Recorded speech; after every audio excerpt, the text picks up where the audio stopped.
What were the vibes like at Halas Hall on Thursday? I tell you all about it right now. Been over to your right. What the was that?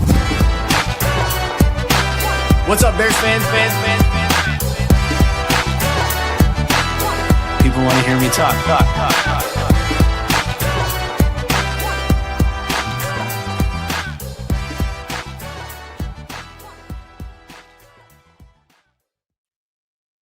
What's going on, Bears fans, and welcome to another episode of the Nicholas Moreano Show. I'm your host, Nicholas Moreano. Make sure to like, subscribe, leave a comment, share this YouTube channel with a fellow Bears fan. And this is coming to you live on a Friday afternoon where you have about a million other things to do other than listening to me talk some Bears football. But I'm here. I didn't get a chance to get to you this morning or yesterday after all the availability.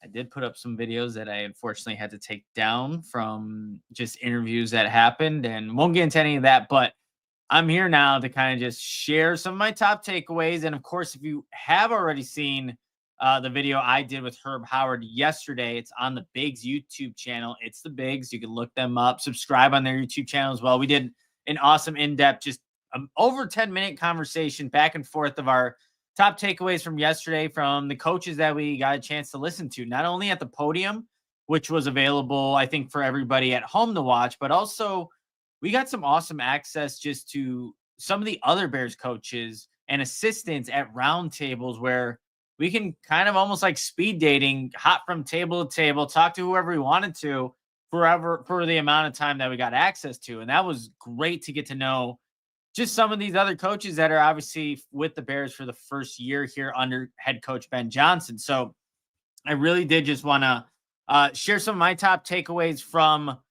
some of those conversations that I had with coaches, some of what we already heard at the podium.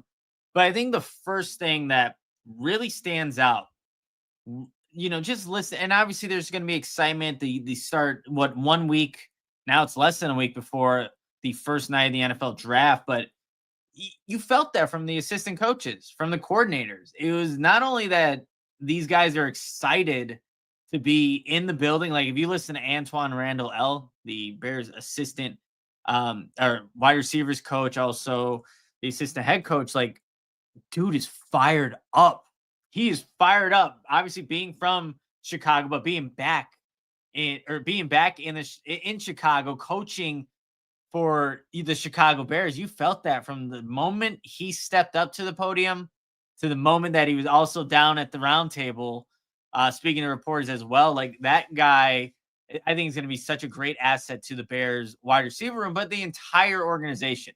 Loved his energy, and I think that is something that is transferable. Just you can gravitate towards that, and it wasn't just him. I liked how when I asked Declan Doyle, because his primary task up to this point was to just kind of go over the Detroit Lions film. I asked him, like, what are you seeing from Ben Johnson's time running that offense in Detroit? And how he answered it, saying that this offense, this maybe sound not shocking to anybody, but it's going to attack the defense. We're going to do that with formations, the personnel, the tempo. Like they're going to be the enforcers. Like hearing him say that, like I felt like we've heard in the past where, sometimes a defense will dictate what the offense can do. That doesn't seem like, based off of Declan Doyle's observations watching Ben Johnson, what they're going to do offensively. And look, they're still going to find out their identity on offense, continue to develop it. But it's encouraging, I think, to hear that type of approach. Like Ben, what he did in Detroit, he dictated what the defense could do based off of that tempo, based off of their personnel, based off of the formations. And that's all things that you should probably come to expect in Chicago in a different type of way, obviously with different personnel and different types of players here. But that is what you should come to expect, which I enjoyed hearing that answer from Declan Doyle. And, just another, like, I guess, observation collectively, and I can't speak to every single coach because I didn't get a chance to speak to every single assistant coach, because there were plenty of guys that were there. I mean, you had, just looking at some of the transcripts that we had, I mean, Al Harris, you had obviously Declan Doyle, you had Dan Rochard, the offensive line coach, you had, um, let's see, you also had Eric Bieniemy down there. I didn't get a chance to even talk to him. JT Barrett. There's so many coaches at these roundtables. It's like not overwhelming, but it's just like, man, who do I get to talk to? And there's, if only there was more time, right? But it was nice to see. You know what? Here, Orange Cassidy. This is a great comment. It's just so weird to see Chicago do things right. Isn't it? Like, that is such a. I feel that. I completely feel that. It does feel weird to have. It feels like, and again, obviously no games have been played, but the staff that has been put in place, you have this veteran leadership with guys like Dennis Allen and Eric Bieniemy. You have young coaches like a Declan Doyle, Ben Johnson, even obviously a young head coach. But this mesh, it does seem to fit right now in terms of how the coaches are talking about the communication. It seems to all be on the same page. And that's where I want to get to my next point real quick before I get to just some of the top takeaways that I heard from these coaches and assistants. They all, from the guys that I talked to, there is definitely this respect and admiration that they have for Ben Johnson. Like, let's take Richard Hightower, for example. When he was kind of just talking to the media at the podium, and I always appreciate Richard Hightower's time. He always goes into extreme detail with everything that's going on in the special teams world and the new rules that are in place. But he made, paraphrasing here, like a comment about, Ben Johnson was this hot commodity at the head coach for the last 2 or 3 cycles. And, he chose to have these coaches here for a reason. And obviously he's a part of them, being someone that was retained from the last regime. But there was just like, there's kind of this serious tone to him, not in a bad way, but like, Ben Johnson means business. And because it's coming from the top, it kind of feels like it's been trickled down to all the other coaches, guys that have overlapped with Ben Johnson. Of course, they already knew what he was about, but in a different position as the head coach, and first timers, like a guy like Dennis Allen. Like, there is this seriousness that is in Halas Hall, excitement, but seriously excited, however you want to put that backwards. Like, it does feel that way. And I think that's good for the Bears organization to feel. Obviously, they have a lot to prove. So when you coming off a season where you win 5 games, there is so much more ground to be gained, especially just in the NFC North. But you felt that. I felt that with Richard Hightower talking, when Declan Doyle was also talking about that serious demeanor that Ben Johnson does have. And, Chicago Bears website, they had, an article featuring Declan Doyle, and he remembered the first time Declan interviewed for the job, the tight ends job in Detroit, and just how serious Ben Johnson was. And obviously that interaction played probably a part into why Declan's here now. But there was this serious demeanor that Ben Johnson has. And I think that's good that the rest of the coaches feel that. And it's not just obviously the coaches, but also the players that are going to feel this, that there is a sense of urgency. You want to win now. You're obviously excited to be back in doing some of the football activities, being around the player, but they need to make some progress here in 2025. So you felt that. And I think those are the 2 big observations from me, just listening to the coaches speak. Now we can get into some of the specifics, and obviously we'll break this show up a little bit here, but I got a chance to listen to JT Barrett, the Bears quarterbacks coach, only 30 years old. Obviously somebody that's not too far removed from the game. And at 30, you're not old by any means. I just turned 30 last December. So just hearing him talk, pretty soft spoken, but even him, one of the he said selfishly why I wanted to come to the staff was this continued growth for himself and his coaching career. And one of the reasons for that I mean, you are paired up with a second-year talented quarterback with Caleb Williams, but you're also under some brilliant offensive minds like Ben Johnson, Declan Doyle, and how he sees the game, Eric Bieniemy, Antoine Randall. Like, there's a lot of good assets. If you're a young coach like a JT Barrett, like this works for you. This can be a very good environment to not only have personal growth in his coaching career, but also to help out Caleb Williams. And one of the questions I asked JT Barrett, just with because Declan Doyle alluded to this in his at the podium, saying that JT provides that coaching perspective through a quarterback's eyes. You know, he's somebody that was undrafted who went to the Saints, but still having experience at the quarterback position and playing obviously collegiately and then got his time in the NFL. He does provide that type of perspective for Caleb. And I asked him, like, how does that benefit a guy like Caleb Williams? And again, paraphrasing here, JT was kind of alluding to, like, he's been in his shoes.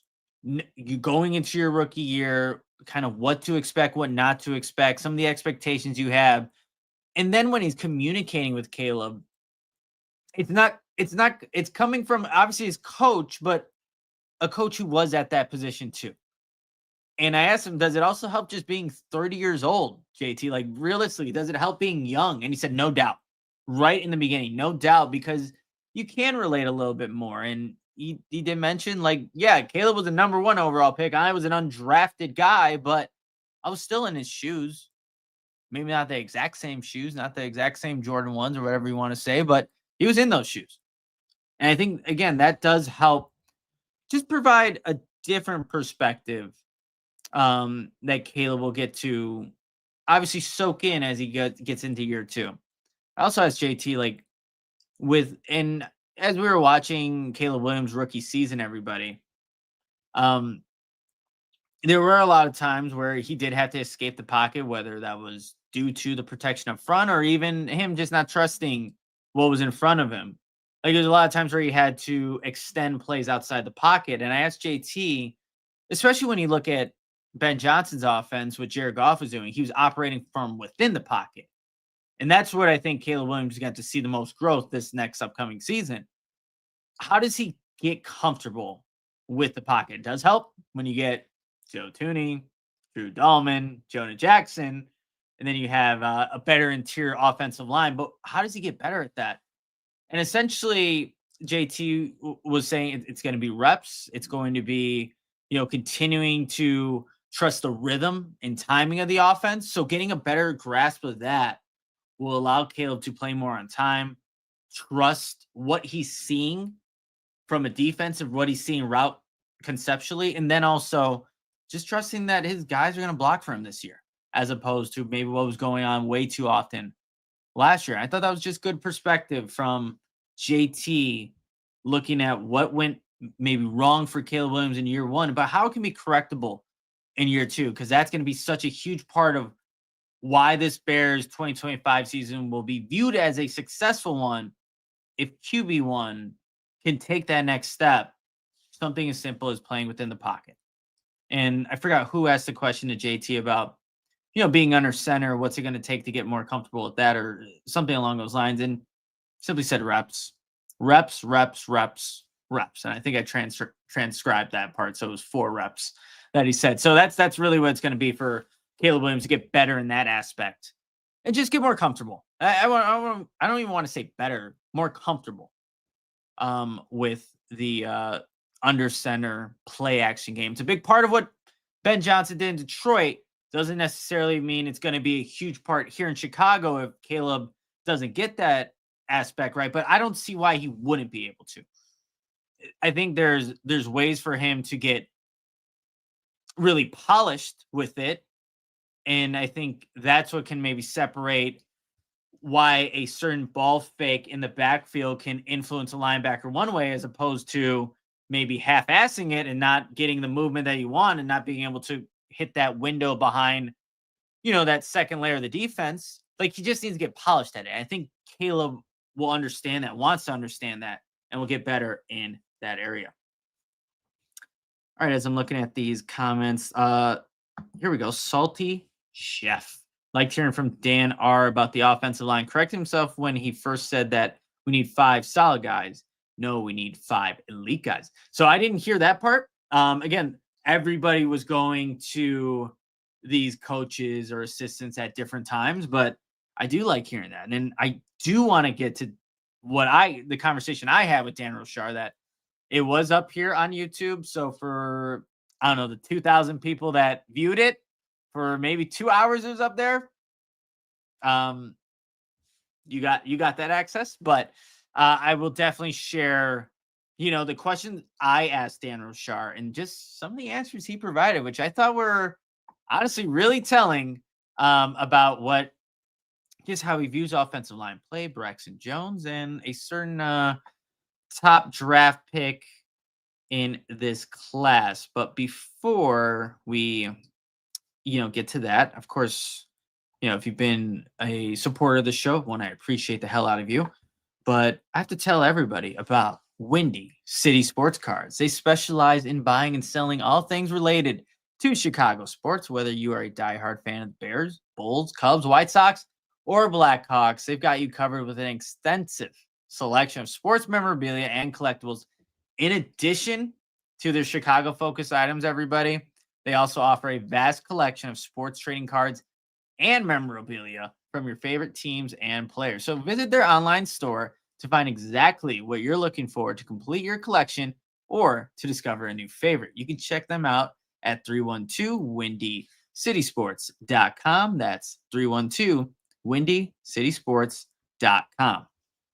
And then also I have to tell everybody about Napleton Cadillac of Libertyville, the one-stop shop, everyone, for all your needs. And what I mean by that one-stop shop, you got your sales, service, parts, and body shop is all available at Napleton Cadillac of Libertyville, located on 1050 South Milwaukee Avenue in Libertyville, Illinois. The team prides themselves on their service, winning Dealership of the Year twice.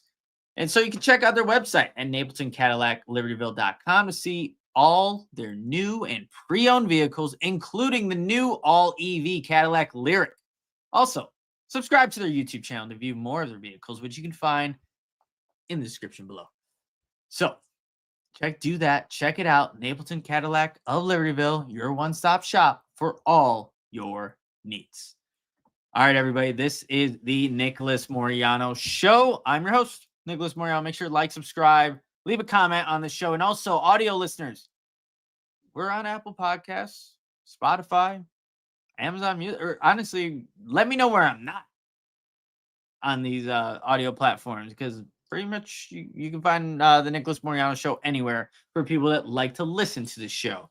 But if you're a YouTube subscriber, like to watch live, like these shows that I do randomly at, 4:40 in the afternoon on a Friday, appreciate you for being here. All right, guys. Let's talk about Dan Rochar, because that's where I, left us right before the first break. Dan Rochar, I'm going to tell you this. This is my first, Thursday was my first ever interaction with Dan Rochar. I didn't know what to expect. All I know was somebody that had 40 years of coach going into year. Is it 41 or 40? Don't want to slight him there, but I loved talking to him, to be completely honest. And maybe this is because it's early on. The Bears haven't lost any games, nothing. There's no friction, anything happening yet. But he just, to me, asking some not hard questions, but just asking questions that you hope to get a decent answer out of. Like Dan did a great job with that. And that was it was refreshing, to be completely honest. And my interactions with Chris Morgan were, I had nothing bad to say. I just wished he said a little bit more sometimes. But just the time that I spent with Dan Rochar and hearing the answers he also gave to other reporters, like, I really appreciated it. And I appreciated, what he kind of said about Braxton Jones. And I asked him just like, what is your evaluation of him? Obviously, he was injured at the, end of last season. He needs surgery and recovering. But what was your evaluation of him?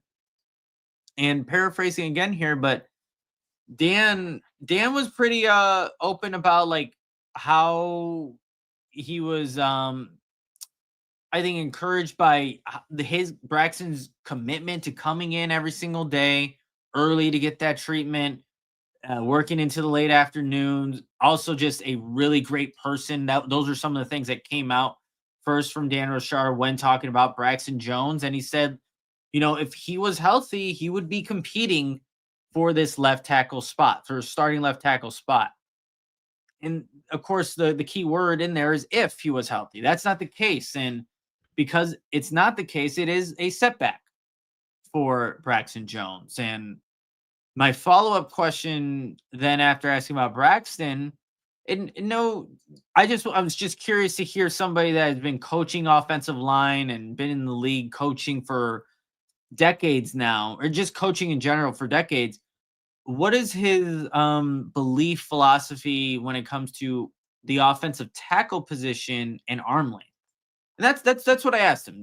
Just that. Like, do you need to have a specific arm length, or what are just your views of it? Or can a guy just, if he blocks, he can block? And I did not in my question, I did not bring up Will Campbell. That wasn't even really my intention. I just wanted to know what his thinking was on arm length with the offensive tackle position.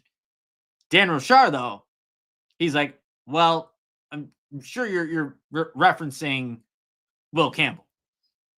And, I kind of made a nod, like, sure, I guess we can go that route. And what I thought was interesting, you guys, is that when he's talking about Will Campbell and that arm length, he doesn't see a guy with short arms. That's not when he puts on the film. And actually, I have the direct quote here, so make sure, I'm not misinterpreting anything, but you can find out my article on Bear Goggles On, titled Chicago Bears O-line coach doesn't have an issue with Will Campbell's arm length. He said, here's what I think. I watched a lot. I'm sure we are referencing a guy like Will Campbell. So the measurables are the measurable. But when the film goes on, you don't see short arms. You see a very accomplished left tackle that has exceptional balance, is exceptional hand placement. He knows how to use the tools that he's been given. And he's done it at a high level from early on in his career to today. So as a coach, you're watching that, and all you can do is evaluate the play, and he gets high marks from us. I mean, I think that's a pretty strong quote from Dan Rochard when talking about it. I think it's, there are just certain things that what he said in there. It's like he's an accomplished left tackle. Not an offensive lineman, an accomplished left tackle. And obviously, that's all that Will Campbell played at LSU, 3 years left tackle. But he also highlighted he gets high marks from us. It's not just obviously Dan Rochard that's evaluating these prospects, but you have your scouts, you have Ryan Poles, you have Ian Cunningham, you have Ben Johnson. So the Bears have obviously done their homework on one of the best talents in this draft. And it feels like they see this guy as a tackle as opposed to a guard. Probably a tackle that has that position versatility to move inside if needed, but someone that can play tackle. And Dan Rochard is not really concerned based off of what he told me about his arm length. So, again, this can be just him. It seemed to me genuine how he answered this. And again, I did not bring up Will Campbell. He did. I don't know. I just feel like, guys, and I see a question here by Daniel. Will Campbell or Kelvin Banks Jr. would be the best option at 10 for the Bears? Will Campbell or Kelvin Banks Jr. would be the best options at 10 for the Bears.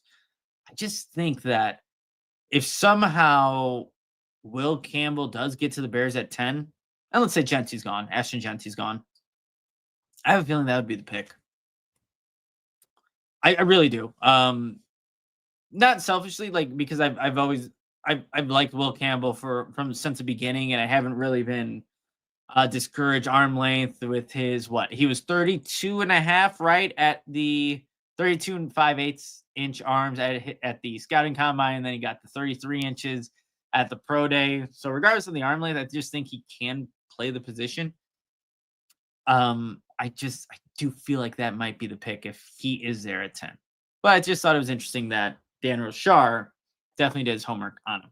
I think the next biggest like takeaway here was Dennis Allen right at the podium when talking about uh Kyler Gordon. I was gonna say Kelvin Gordon. I'm seeing Kelvin Banks and Kyler Gordon, the guy that just is now the highest paid nickel corner in the NFL. That Kyler Gordon, Spider-Man. In learning a second position, I don't know. I mean, my ears perked up when hearing that, like eyebrows raised, like, what? Is that what we're doing here? And the reasoning behind it is like for Dennis Allen, he just wants to get Kyler Gordon on the field more. And I completely understand that. I think more Kyler Gordon you see in between the lines, the better. Because this is a guy that can play coverage, obviously, can tackle in open space, is someone that can blitz. So he really affects the game in every way that you want as a defensive player.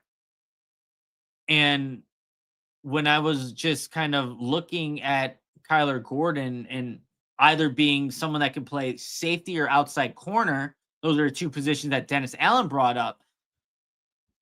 It definitely is intriguing because Kyler Gordon actually, if you guys remember, and we got to think back 2022, when the Bears selected Kyler Gordon, he did play outside corner his rookie season. I wrote here, this is also another article that you can find on Bear Goggles On, titled Dennis Allen highlights position flexibility for 3 key defensive playmakers. And we'll get to the other 2 in just a sec after Kyler Gordon.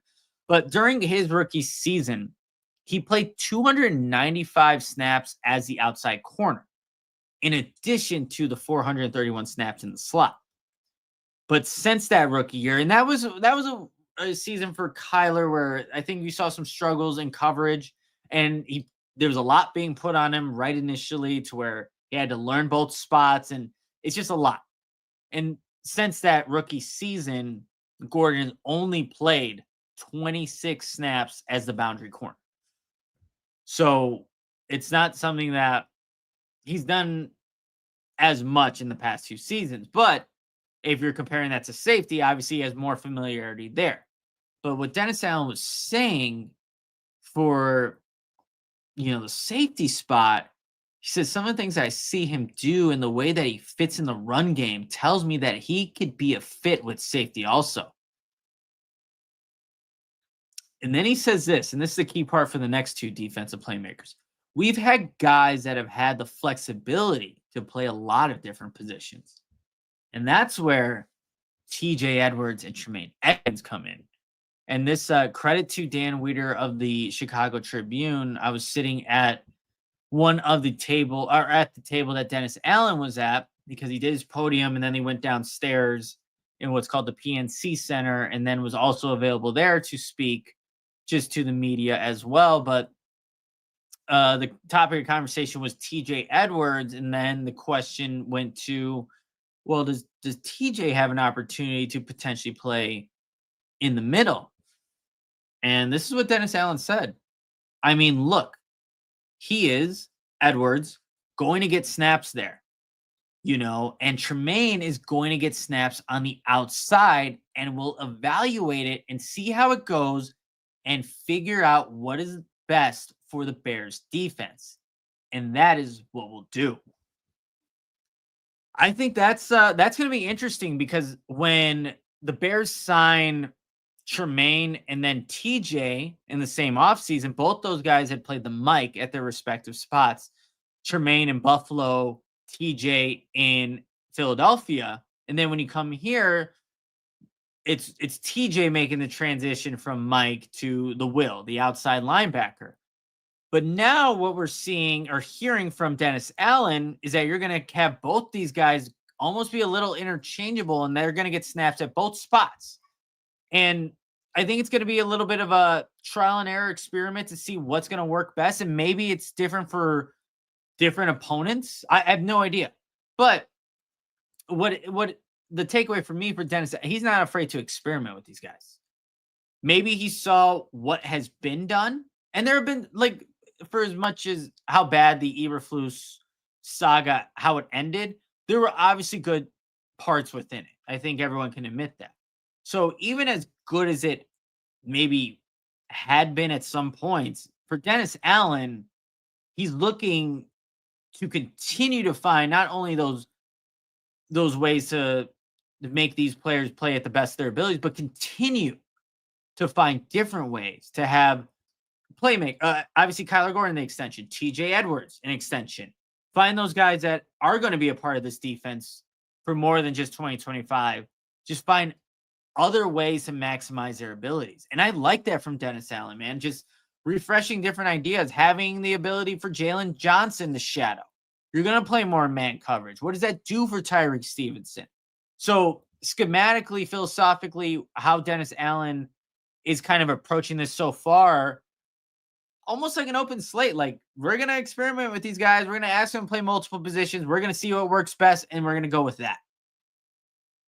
I like that, man. You can't be stagnant in the NFL. You're going to have to throw different things at teams so you're not, showing consistent tape throughout the year. You want to mix things up, and players having position versatility. I think that opens the possibilities up to not only confuse an offense, but for Dennis Allen as the D coordinator. So, oh no, J2K. I'm reading your comment right now. LOL. I just got an ad for painted nails with a country song. I think YouTube missed the demographic. I have nothing to do with that. I don't know how the ads work, but I apologize, J2K. I apologize. I'm trying to think, who else did we hear from that I thought, that I heard from that I can share with you. But I mean, those are really the main guys that, based off of the time I had at Halas Hall yesterday, that I was able to not only hear from, but share just, some of the top takeaways there. But excitement, this edginess, seriousness is there. It's there in Halas Hall, and that's a good thing. Not where it's like people need to be like afraid of like what Ben Johnson's gonna say or do or anything like that. It's just like they're ready, not to get back already into the football season, for August, preseason games, things like that. But there is this, it feels like an expectation that they want to, perform well, not just perform well, not only for themselves, but for the coaches that are coaching alongside this staff, the players themselves. Antoine Randall L actually had there we go. Antoine Randall L. I mean, I know I talked about just the enthusiasm and pride that he has for Chicago, but I think it was Courtney Cronin, ESPN, who asked Antoine about DJ Moore and specifically kind of like the goals. Like, what do you set for a guy that's kind of been established in this league? And one of the things that Antoine Randall L said, which is obviously very true, is that, DJ accomplished a lot, right? Has been 1,000-yard receiver multiple times throughout his career, set career highs in 2023. But what he hasn't done, and no slight to DJ, but he hasn't won a lot, right? Or played in these competitive playoff games. None in his career. So getting him ready for that is like another thing that Antoine Randall L, who has been a part of those environments, can help him with. And it's like, that's the expectation, right? Like, he's putting it playoffs for DJ. That's what you can still gain as a veteran player in this league. Like, you don't know what that environment's like. You can only maybe project how you think you will handle it, but once you're in it, it's different. Right? So I liked hearing that. I also liked hearing Antoine Randall L talk about accountability, because we know at the end of the 2024 season, myself being in the locker room and asking some of these players, like, there was a lack of accountability, and players wanted that to be they wanted that to be expressed from the next coaching staff. And it sounds like not from Ben Johnson going down, that these coaches are not going to let things slide. And that's what Antoine Randall L was saying too at the podium. Like, when something happens, let's address it. You let it fester. That's how like people can question not only the leadership of the coaches, but question like, well, is this accountability thing even real? If you're letting players not show up, or if you're letting players show up and they're not meeting the standard that you're setting, you're not holding anybody accountable. And it sounds like, and we'll have to see it when, the players and coaches are really able to get their hands on them and actually coach them and get out of phase one of the offseason training camp. But when things are not going according to how it should be, let's see that accountability. And, we might, as the media, never get to see that. But we can definitely ask the players, post-practice, post-training camp practices, like, hey, was there any time at point that you maybe messed something up? What was the consequences of that? And seeing what that was. Like, that's going to be, I think, huge for this team to make sure some of those little things don't continue to progress throughout a season. Like, you shouldn't be making the same mistake twice. And obviously mistakes are going to happen, but you need to learn from them and just, become a better player, better person after that. I think that'll be good. But yeah, guys, I think I'm again trying to go through, the important takeaways that I had, but trying also to share what I thought was important. And I did get some transcripts from some of the other media members for some of the coaches that I didn't get a chance to talk to. So I guess I could see if there's anything else that I quickly find here. Ooh, okay. In the chat right now, really quickly. Do we want to hear from Press Taylor, offensive assistant, or Al Harris? I have a feeling I know where you guys are going to go with this one, so I'm already going to click Al Harris because I didn't get a chance to talk to him, but I do want to see what he kind of had to say, just based off of the questions that some of the media members got to ask him. Yeah, let's go with Al Harris here. So really quickly, let me set the table. I mean, obviously, it's the guy that's how many years in the league did he play? 14 seasons in the NFL. Wow. Defensive backs coach for the Chicago Bears, but he was asked the question: Tyreek plays with emotion. How do you coach him to play like that and to not cross the line? I do remember actually hearing this question. Dennis Allen was at this table. Al Harris was immediately to, I guess it'd be my right, Dennis Allen's left. But here's the answer that Al Harris gave when talking about Tyreek, because I think that edge is what obviously got him into the NFL, but it's also hurt him, right? We've seen the penalties. We all know about the Hail Mary.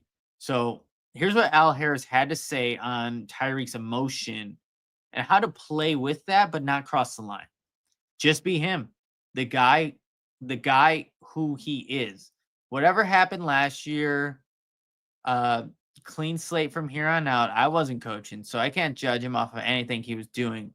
All I can judge him is by what he's doing now. So conversations have been good, and I'm eager and excited to work with him.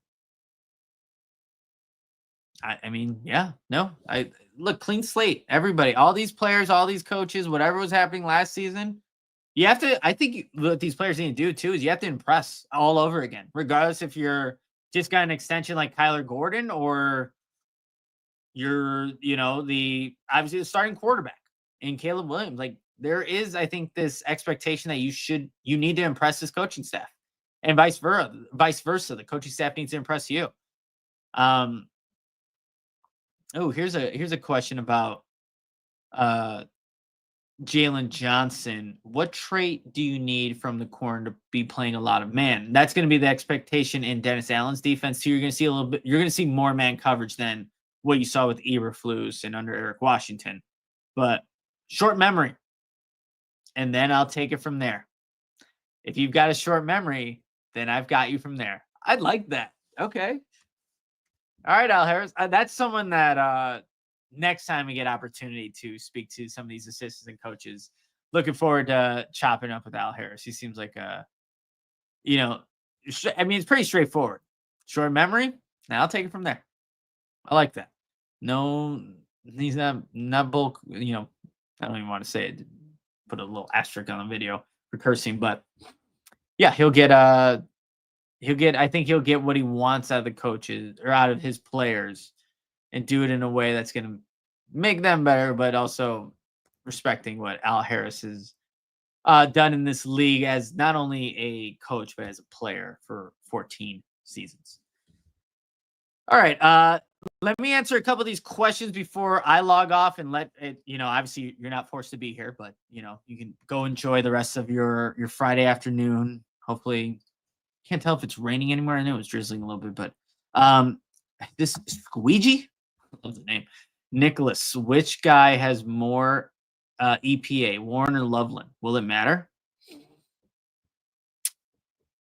I mean, I'm gonna go Warren here. Here's what I'll say about Loveland, tight end out of Michigan. I do love his game. I really do. I love how he moves. I watched what was the game against Oregon not too long ago. Actually, man, I took some in-depth notes about Loveland here. I'm not gonna be able to find it right now, but Loveland is awesome. Like Hawkeye says here, great. Oh yeah, great name, great avatar there for Hawkeye. But he's just, when you watch him run routes, I almost forget that he's a tight end. Like the way he bursts off the line of scrimmage is pressing the corner vertically, plants that outside foot and can break in on a slant or that skinny post, work in the middle of the field. It's wide receiver like. It really is. And as a blocker, even though, you can go read Dane Brugler from The Athletic, the Beast, like what he has about him, like his frame at this point in time is not going to allow him to be the best blocker. Just isn't. About 250-ish, somewhere around there. But it's not that he's not a willing blocker. He is a willing blocker. I've seen him, down block on some of these defensive ends at Oregon and really put his entire body into it and move some guys. Now, if he can maybe add a little bit more weight, how does that affect the cutting and being able to break away in the middle of the field? I don't know, but it's not that he's not a willing blocker. That would be furthest from the truth when you're talking about Loveland. But he's a hell of a prospect, man. And if you're asking who would pair up better with Cole Kmet, it would be a Colston Loveland. I mean, Tyler Warren is I think just gritty. He's going to do everything you want out of the tight end position and more, especially if you're drafting him top 10. But I think you get your traditional Y in Cole Kmet, and then you get that move tight end in Colston Loveland. And then when you go to 12 personnel, not only are both these guys capable of going and making receptions downfield, but you just have a lot of versatility. And when you have a guy like Ben Johnson who is creative, I don't know, it definitely creates complications for a defense. And you know what? You can also be thinking about it this way too. I was having a conversation with my buddy Brian about the third wide receiver for this team. And the Bears have guys there, right? You have Olamide Zaccheaus. You signed Devin Duvernay, more going to be, I think, the return specialist. You have also Tyler Scott, right? So you have guys there. Could you just use Colston Loveland? I know 11 personnel would be your 3 wide receivers, but the way he moves, the way he operates, could he just be like that third receiving target? And then you also have Cole Kmet. You know what I'm saying? Like, because he does have, I think, that flexibility there as a pass catcher and just a guy that stresses the defense in a different way. I don't know. It's just some of the things I'm thinking about as you're trying to balance finding really players in with that first round draft pick, but it from what I'm hearing, from how the Bears coaches are talking about it, even some of the like it's win now. Like you're not drafting. I don't know. I've been saying this too. With a top 10 pick, to me, I'm just not going the quote unquote who's a safe pick. Like I don't know, a safe pick in the top 10, it might work out for sure. It definitely could work out, but don't you want the guy that provides the upside? So then it gets into this level of thinking for me, a Shamar Stewart is somebody that I think is almost too risky, but there is upside. So it's you got to find that balance. You got to find that balance when you're really looking at, you know, these prospects, what they're going to provide for the team right now, and how will ultimately impact the football team in the end. But I'm so glad that we're less than a week away from the 2025 NFL draft. We're going to have people to actually talk about, and that is it. We can speculate, who they should have drafted or who we would have liked the Bears to draft. But come Thursday, let's see, I don't know, probably 10 minutes each pick, commercial breaks. I don't know. Does 8:40 sound like a time where we'll probably know who that 10th overall pick is for the Bears, somewhere around there? I don't know. Maybe they trade back. Who knows? But I can't wait. And I'm sure you guys can't wait as well. And, I'll make sure to definitely be more consistent with these videos and just the content in general. Of course, my guy Herb Howard and I, we're going to be putting out some content as well. So before you head out, for the people that are in here, go subscribe to the Bigs YouTube channel. It's the Bigs. You can leave this right now and go subscribe to them. Perfectly fine. Maybe like this video on the way out, but do that. We're going to have a bunch of great content from Halas Hall on the draft, just breaking it down and, sharing our takeaways from Ryan Poles and the scouts that talk about these prospects as they are made next week. Cannot wait, everybody. It's going to be a fun time. We're going to see the Bears become a better football team, and less than a week away. And it starts with that number 10 overall pick. If the Bears end up selecting their trade back, who knows? Who knows? But it should be a fun next week talking about these prospects that are now going to be your new Chicago Bears. But everybody, hey, appreciate it for being flexible. For if you saw this video, you're like, hey, why not jump on and hear me talk about things that happened on Thursday afternoon? I appreciate it. It's been a hectic last couple of days. Good things, all good things happening though. Now I'll probably share that at a later time. But appreciate you guys hanging out. Enjoy the rest of your week. Enjoy the rest of your Friday. I'll see you guys next week for some more Bears football talk. Probably have another mock draft, one final one. Actually, I might end up doing another video maybe on Sunday, on Easter Sunday, with a mock draft 3.0 and then 4.0. Who knows? Maybe. We'll see. But until then, everybody have a fantastic rest of your Friday and the weekend. And I'll talk to you guys on Monday. But everybody, adios. Bend over to your right. What the was that? What's up, Bears fans? People want to hear me talk.